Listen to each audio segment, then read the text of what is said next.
هذا هو القرآن يضماه أرواحنا تحيا بنور هداه ثم إذا شاء أنشره.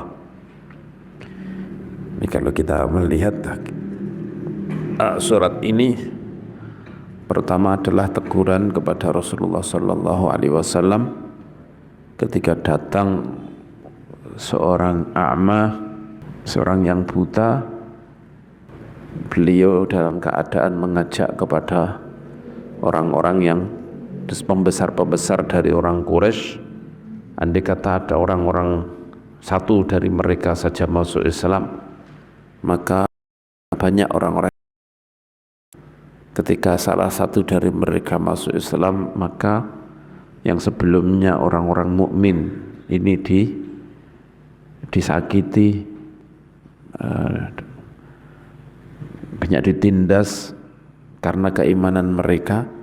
Maka mereka, ketika ada orang yang besar ini masuk Islam, maka mereka akan terlindungi. Maka sangat pentingnya dakwah ini menurut kacamata kita, bukan hanya menurut Kanjeng Nabi, menurut kita semuanya ini adalah sangat penting. Sehingga ketika orang buta ini, Ibnu Ummi Maktum ini datang pada Rasulullah dalam keadaan, di dalam riwayat-riwayat beliau tidak tahu tentang bahwa Kanjeng Nabi sedang dalam keadaan berdakwah kepada orang-orang besar itu. Kemudian berkata, "Ya Rasulullah, ajari aku tentang Islam.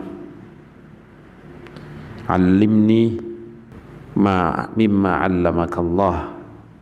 Ajari aku sebagian apa yang sudah diajarkan oleh Allah kepadamu.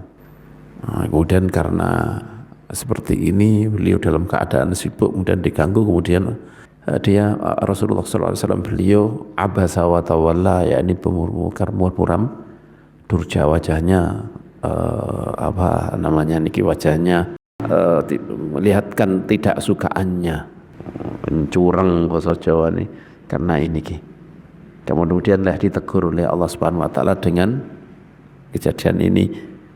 Seharusnya seorang dai mendahulukan orang-orang yang sudah beriman, orang-orang yang datang kepadanya untuk mengetahui apa yang harus dia lakukan, mempelajari agamanya.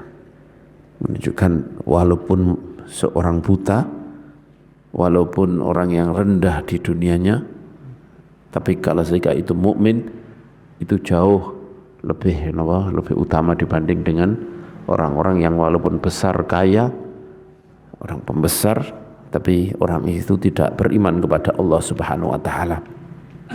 Pertama teguran itu, kemudian diteruskan oleh Allah Subhanahu wa taala dengan orang-orang juhudul insan, orang tidak mau beriman. Itu mulai dari Qutilal insanu ma akfarah min ayyi syai'in khalaqah min nutfatin khalaqahu faqaddara thumma sabila yas'arah. Orang itu tidak mau beriman, padahal dan ditegur oleh Allah Subhanahu wa taala, ditunjukkan bahwa dia sudah diberi kenikmatan oleh Allah yang banyak, yaitu diciptakan,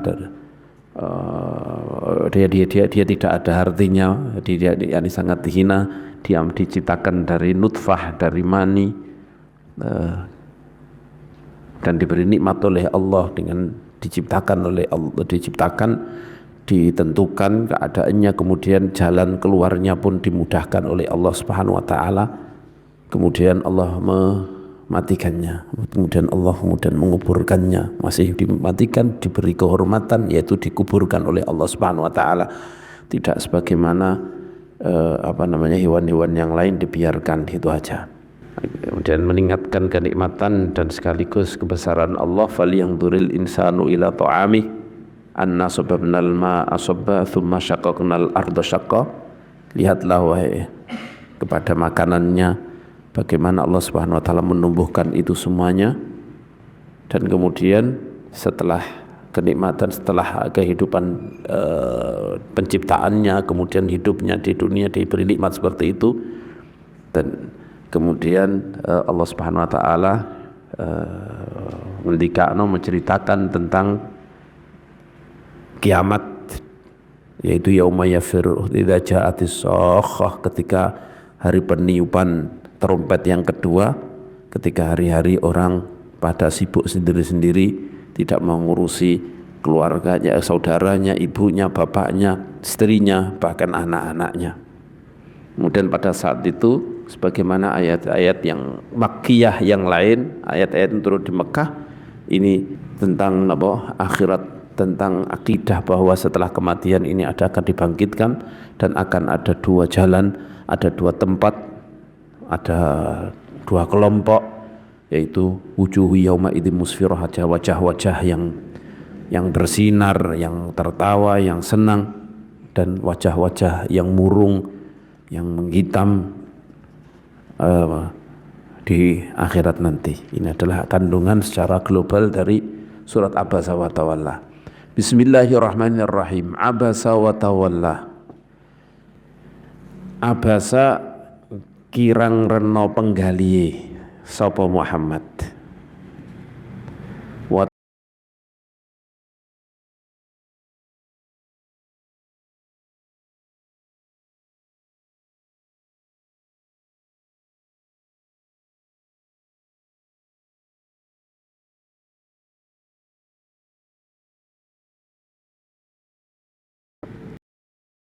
sapa wong sing wuta.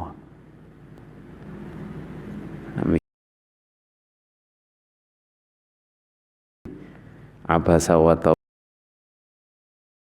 tawallahu ing Muhammad sapa al-a'ma, sapa wong sing wuta. Niki beliau mengatakan abasa, niki napa hatinya enggak senang, kurang senang, dan beliau berpaling, enggak menghadap kepada orang yang datang tersebut karena ada seorang buta yang datang kepada. Tafsir abasa memang abasa itu maknanya wajahnya bermuram, wajahnya tidak menunjukkan tidak suka, wajahnya mencurang, ini namanya abasa. Mungkin beliau memberi makna murad, yakni hatinya gak senang, kemudian terlihatkan oleh wajahnya no?